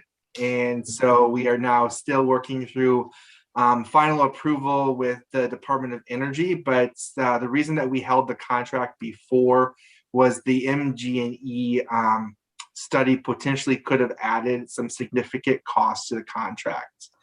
Now that we have confirmation from MG&E that that study is not required and the Department of Energy is more of a permitting issue, we feel it's important that we start moving forward to the fact that we needed to start getting some supplies ordered and getting all the permitting processes with the local municipality and finalizing things with PSC in the works. And so this would be the step. This would also allow us to go ahead and start the financing of the project. The board already approved the resolution to do the financing. But we have not did any of that borrowing because obviously we wanted to ensure that the board passed or approved a contract. So, and just as a reminder, the funding of this, it's still a cash flow. If you will recall, and McKinstry can update you on this, we are seeing a little uptick in the cost of the project than what it originally was. And that's due to the fact that the project got pushed back, and with everything that everybody's experiencing during COVID, there's obviously a supply chain issue. In addition to that, prices is just increasing yet. So, but we did get the grants, which is approximately $250,000, and then we also have $50,000 from Focus on Energy. So, when McKinstry goes through the project here or the contract with you, that's the total contract. They'll subtract out the grant funding and the Focus on Energy, and that the remaining funds would be what would be financed. And we will work with PMA on that, and that would be financed up to about 15 years to ensure that it's a cash flow project. So with that, is there any questions for me before I turn it over to McKinstry? All right, so I'll give it to Brent and Kevin. Oh, Brent, you're muted. There we go. Can you hear me now? Yeah. Perfect. Well, thank you everyone for allowing us to be here. And you know, as Jared said, you kind of hit it right on the head with the contract there. We were waiting for some interconnection application things to come through from Monona or Madison Gas and Electric on what they were or were not going to require from that perspective. We were able to work through that with some good news around not requiring that additional study. So we're excited about that.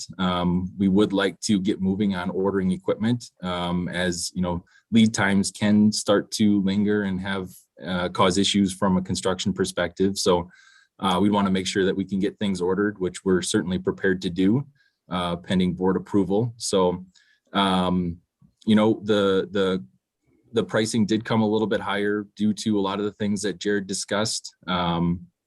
But I think we're still excited about being a positive cash flow from year one. So it's still a fantastic project, still something we're very excited about. And obviously, as we move forward through the construction process, we will continue to be transparent with pricing and how you know, we're showing the different costs to the district and making sure that we're you know, answering all your questions from that perspective. So I don't know that there's a whole lot else that I would have to say, Jared, unless there's something else or other questions that you have. But yeah, we're looking forward to getting started. Could you just briefly, because it's been a while since we've talked about it, briefly go through sort of the RFP process, the vendors that you've selected to start working on the project ordering, and then just maybe more of a general overcap of what the project will consist of? Sure. So we went through an RFP process with many different vendors from an electrical installation perspective. We sent the RFP out to all the vendors that the district asked us to and others. And we received, I believe, 3 proposals back. I don't recall exactly offhand, but Westfall Electric came in with the most favorable number. So we are moving forward with them. We did, based on what we were originally looking to do was summer construction. There were some changes that would need to take place from an overall installation standpoint, how things are going to be staged on site. We don't want to take up too much of your parking lot. So there are some things that have changed from the overall construction perspective with how we're going to have materials delivered to try and minimize our impact to your operations there at the school. So we're going forward with that. Obviously, due to the grant, the project is required to follow the Buy American Act policies. So we're moving forward with all the different requirements that entails, from ensuring that all the products that we're purchasing are following the Buy American procedures, that we have Davis-Bacon included as well, and that we're working through with the vendors to ensure that we're going to meet all the requirements so that the grant funding is smooth from that perspective. We have vendors from Hanwha, which is our module manufacturer, Yaskawa, Selectria, which is our inverter manufacturer, Unirac is the racking manufacturer. We went to many different certainly racking manufacturers and others to help us minimize the impact that the solar array will have on the building.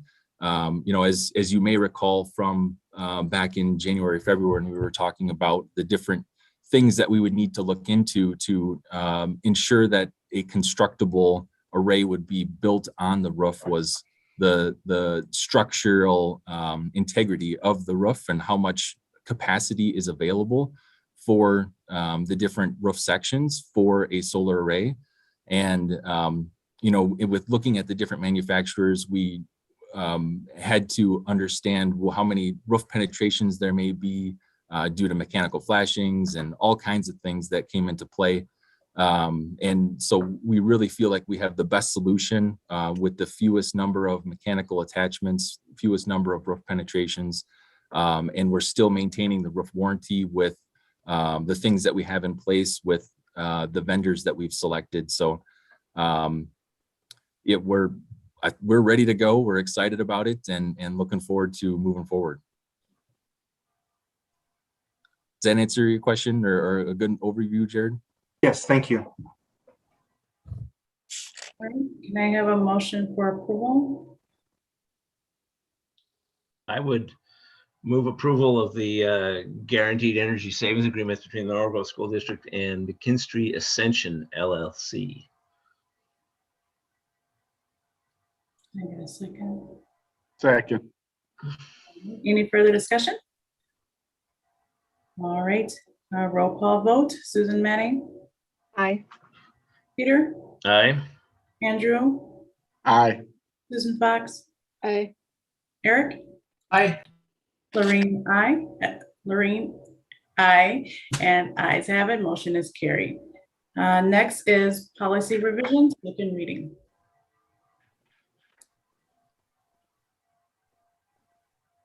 Thank you, Brent. Yep.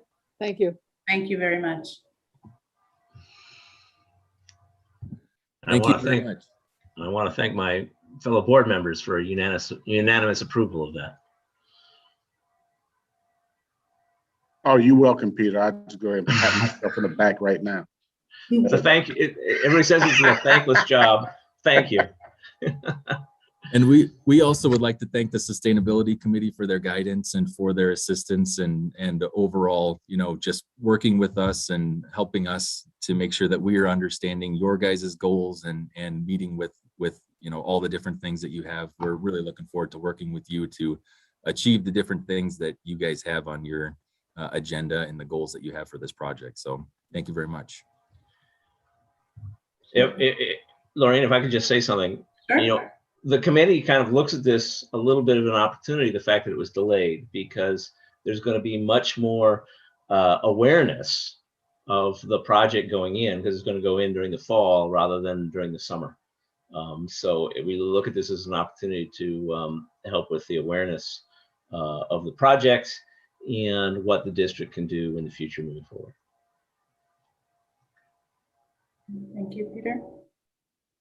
All right, moving on to policy revision, second reading. I'd like to move approval of policy 0144.5 as presented.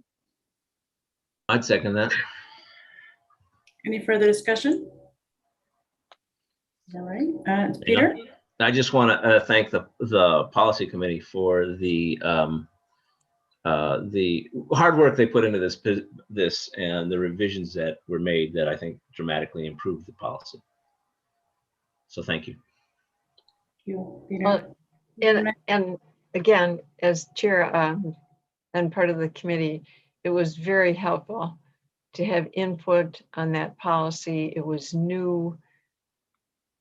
We'll kind of see how it rolls, but it was very helpful to make sure the board members read it and thought about it. Thank you. Thank you, Susan. All right, we can move to roll call vote. Susan Manning? Aye. Oops. Peter? Aye. Andrew? Aye. Susan Fox? Aye. Eric? Aye. Lorraine, aye. Ayes have it. Motion is carried. Thanks for throwing me off, Peter. All right, next is the discussion items. First one is policy revisions, deletions, first reading.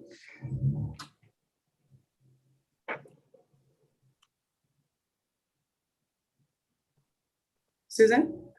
I would make a motion for approval. For It's just first reading. discussion. Again, we've talked about these, if that's helpful to know.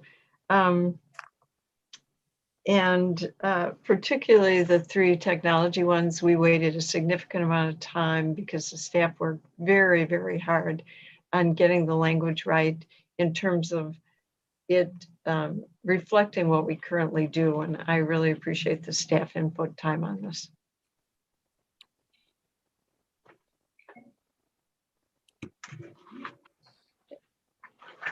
And Yep, Susan Fox? I would just add that on the policy regarding graduation requirements, that was discussed as a result of a parent request, and we decided we should simply word it so that instead of requiring a minimum of 7 credits for each year, which actually if you take 7 credits, you end up with way more credits than you need, to say that they're required to register for credits in accordance with the high school course handbook, just because that could change over time, or there may be extenuating circumstances sometimes. And we felt like, and we did check in with Mitch on this, and that was the only change in that policy. So it's still, my understanding is there still is a requirement for 7 credits. There are some reasons for that, but we just wanted, from the standpoint of policy, to allow administration some flexibility. Doesn't like any other further questions regarding that? Okay, we can move on. I am. Oh, Peter? I'm a little, I would be a little concerned that the board's not involved in changing graduation requirements. I understand the need for flexibility and things change over time. But at the very least, I expect that the board should be informed whenever that graduation requirements change in the student handbook. It wouldn't be changing graduation requirements. It's changing the number of credits you have to take per semester. There was no change in the language as far as what we're requiring, and we do require more than the state And that still is in, that's yeah, still the same. Wouldn't it be that taking 7 credits each year, doesn't that then constitute a graduation requirement? No, that If you had to take 7 credits a year? That gives you 28 credits if you pass all those classes. Our requirement is 24. Mm-hmm. So in other words, taking 7 per semester requires more than what we require for graduation. And the state requirement is 22, I think, right? Dan, is that right? Yeah, it might even, it's less than the 24. I don't remember the exact number. Right. So it doesn't have an impact on that. It was just, the question was raised, you know, you can have some students who finish and graduate early. You may have a student that needs to take a job. There may be extenuating circumstances. And as I said, I think the current plan, and Mitch can correct me if I'm wrong, is to still leave that requirement in the handbook in general. But if there is a time when the administration or guidance feels there's a need to adjust that, not having that written in policy gives them that flexibility. Otherwise, they don't have it. That was the thinking, I think, right? You can add, Mitch, if you want to. Yeah, that, So what's your, what happens there is it does give us that flexibility, but to be clear, it would remain in the handbook and the expectation in terms of the minimal load that students take. And a couple of reasons behind that. One is we want students to explore electives and be well-rounded in their education. And 2, if a student has 2 study halls in a semester, we prioritize students getting the classes they select. And so that may mean that they would have 2 study halls in one day on an A day, for example, because we're not going to prioritize where their study hall is placed. We're going to prioritize that they schedule the classes that they want to be in. And when we have 2 study halls in one day, that's not productive use of our time. So that's it's kind of the history on the policy and why it was brought forward. And those are the 2 pieces that were driving it. Yeah, and that's another important point to make, that with the 7 credit requirement, students still can take a study hall. And there are a lot of kids who don't take any study halls, but there are some kids who do. So they can still take one with this. Right, and in which case you'd have a 90-minute study hall every other day. Right. Peter, did you have a question? No. no. We'll move on to school renovations, construction update. Okay, so if you don't mind, I'm going to share my screen just briefly. And it was commented early that we have a number of individuals with ties to our school district working on the project. And thanks to Mr. McGrath for quickly finding this and sharing with me. So the 4 individuals that you see in this picture, first person is Brad Pastica. He is a swim coach for us, and he also is a project engineer with Findorf. Second person from the left is Johnny Vetter. He is from the class of 2006, and he is a Faith Technologies project manager. Third person from the left is Graham Schrader-Gasser, who is from a graduate from 2011, also a Findorf construction project engineer. And the last individual on the far right is Derek Rice, class of 2006, who is a project manager with RJ Houston Company. So again, yeah, absolutely very proud and glad to have a number of folks with MG ties working on this project. Seems all the project managers have their hands in their pockets. Okay. So as far as an update on our construction, and we are still on schedule. We take occupancy tomorrow of Granite Ridge. And so to be clear, folks from Findorf and others will still be on the site for a couple of weeks, but we do have occupancy, and meaning we can start moving things in to the building. And that will continue over the next couple of weeks, and we'll make the building accessible to teachers by August 11th. And then you will get a formal invitation here soon, but to save the date on your calendar, August 18th, will be our initial dedication at Granite Ridge at 4 o'clock.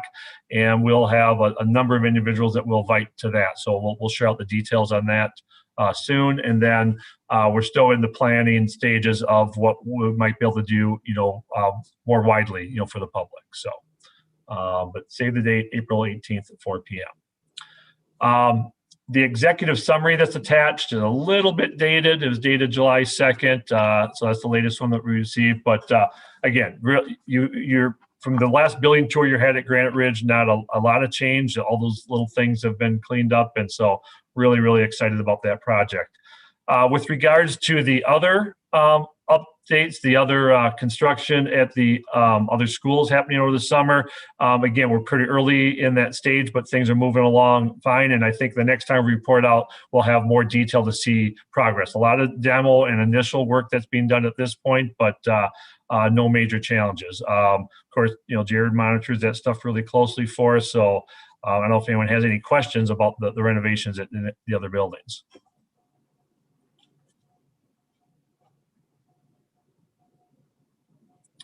Never had any questions. Okay. All right. Thank you. Thank you. All right, next, our future meeting dates. So we have, our next meeting is July 19th, special board meeting. It's a closed session at 6. The next one is August 11th at 7. August 25th is the next one at 7 o'clock. Then the next is September 8th at 7, and then September 13th, our annual meeting and budget hearing, which is at 6 o'clock. All right, next is can I have a motion for adjournment?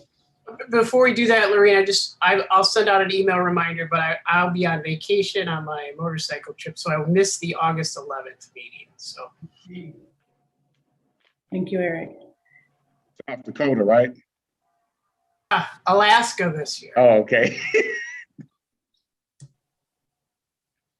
All right, so next is a motion for adjournment. I move we adjourn. Second. Okay, and all those in favor? Aye. Aye. Peter, I didn't hear your aye. Doesn't matter. Aye. Motion is carried, meeting is adjourned.